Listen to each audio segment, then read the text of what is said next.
জয় হিন্দ বন্ধুরা, আশা করি তোমরা সকলেই ভালো আছো।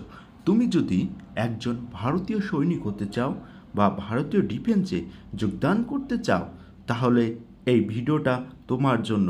তুমি প্রথম থেকে শেষ পর্যন্ত দেখো, তুমি অবশ্যই একজন ভারতীয় সোলজার হিসাবে নিজেকে গর্ববোধ করতে পারবে। এবার আসা যাক, তোমরা যারা এসএসসি জিডি কনস্টেবলের এক্সাম দিয়েছো, তোমাদের অ্যান্সার কি অলরেডি পাবলিশড হয়ে গিয়েছে। এবার আসা যাক মাঠের প্রসঙ্গে, এবং যাকে বলা হয় পিএমটি এবং পিইটি। এটা তুমি কিভাবে কমপ্লিট করবে? এসএসসি জিডির ক্ষেত্রে ভাইটাল যে পয়েন্ট, সেই পয়েন্টটা হলো 5 কিলোমিটার রান 24 মিনিট। এটাই হচ্ছে ভাইটাল টার্ম।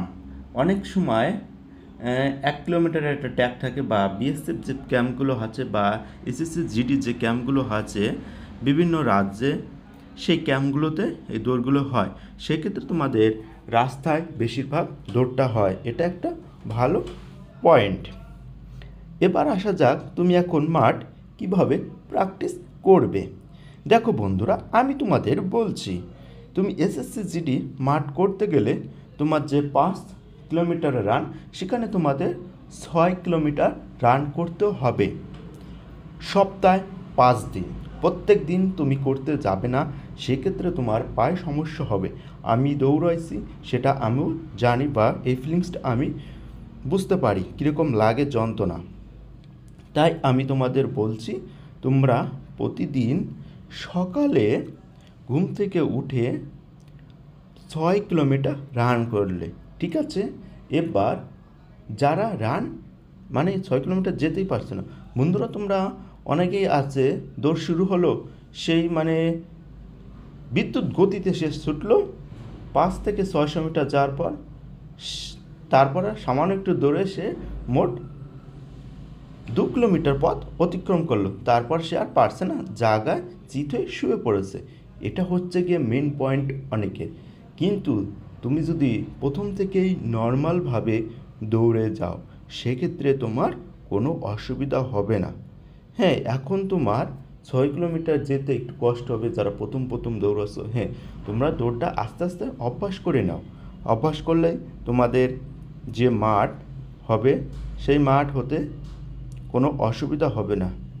তুমি 6 কিলোমিটার রান করার পর নর্মালভাবে তুমি পারছো না, হেঁটে হেঁটে কিন্তু কমপ্লিট করতে হবে। তোমাকে মাঝপথে ছেড়ে দিলে হবে না, ফিনিশ করতে হবে তোমাকে মোট 6 কিলোমিটার। এরকম প্র্যাকটিস করো, এবং 6 কিলোমিটার প্র্যাকটিস করলে এবার তুমি 20 মিনিট একটু রেস্ট নাও, কারণ 6 কিলোমিটার জার্নিটা অনেকটাই দূর। 20 মিনিট রেস্ট নাও। 20 মিনিট রেস্টের পর আর 20 মিনিট এক্সারসাইজ করো, বা 20 থেকে 30 মিনিট এক্সারসাইজ করো।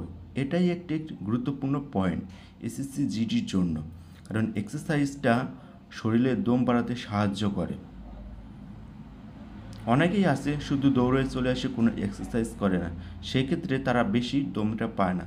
এবং এক্সারসাইজটা করলে শরীরের অঙ্গ প্রত্যঙ্গগুলো ছেড়ে দেয়, এবং তোমাদের পরবর্তীকালে দৌড়াতে কোনো অসুবিধা হয় না। এই গেল হচ্ছে গিয়ে সাধারণ যে প্রসেস সেটা।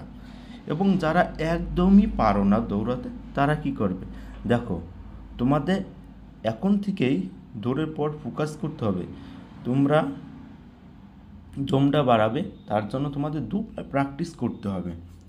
দুবেলা প্র্যাকটিস বোঝো? দুবেলা প্র্যাকটিস হচ্ছে গিয়ে তোমাদের সকালে তো দৌড়ালে 6 কিলোমিটার, বিকেলে তোমরা 1000 থেকে 1500 মিটার এরকম দৌড়াবে। কারণ তুমি যদি দুবেলায় দৌড়াও, সেক্ষেত্রে তোমার কিন্তু যে শরীরের সক্ষমতা বা লোড, সেটা কিন্তু শরীর নিতে পারবে না। কারণ গরমের সময় তুমি অবশ্যই জানো শরীর থেকে লবণ জলটা বেরিয়ে যায়, তার জন্য শরীরে অনেক ঘাটতি দেখা দিতে পারে। এভাবে তুমি 3 থেকে 4 দিন করলে কিন্তু তার পরবর্তী সময় না শরীরের উপর অনেক প্রভাব পড়ে। তাই আমি তোমাদের বলছি, তোমরা বিকেলবেলা 1500 থেকে 2000 মিটার রান করো, হালকা একটু এক্সারসাইজ করে ছেড়ে দেবে। এই হচ্ছে গিয়ে যারা একদমই দৌড়াতে পারো না। এটা সপ্তাহে কতদিন করবে? সপ্তাহে 5 দিন। সপ্তাহে তোমাদের 2 দিন একটু রিল্যাক্স দেবে, এবং সামান্য একটু এক্সারসাইজ করবে। এক্সারসাইজ করলে শরীর অঙ্গ প্রত্যঙ্গ ঠিক থাকবে। প্রতিদিন করলে তোমাদের পায়ে পায়ে দেখবা চির চির করে, মানে যে পায়ে হচ্ছে গিয়ে পার পাতা থেকে উপরের দিকে তোমাদের যে গোড়ালি আছে সেই চিট করে ব্যথা হবে। আমারও হয়েছে এটা, আমি বুঝতে পারি। তাই তোমরা দুবেলা দৌড়াবেন সামান্য করে, যারা একদমই পারো না, এবং আর যে 2 দিন বন্ধ দেবে সাধারণত এক্সারসাইজ করবে, এভাবেই করবে। এবং তোমাদের এই মুহূর্তে হচ্ছে কাজু বাদাম খেতে হবে, প্রত্যেক দিন ডিম খেতে হবে, এবং তার সঙ্গে তোমরা ছোলা খাবে। এবং সবচেয়ে গুরুত্বপূর্ণ কথা হচ্ছে গরমের সময় তোমাদের কি খেতে হবে। গরমের সময় তোমরা ইলেকট্রনটা বেশি করে খাবে এবং গ্লুকন ডি, এই দুটো বেশি করে খাবে। এবং তোমরা তেল মশলা জাতীয় খাবার খাবে না।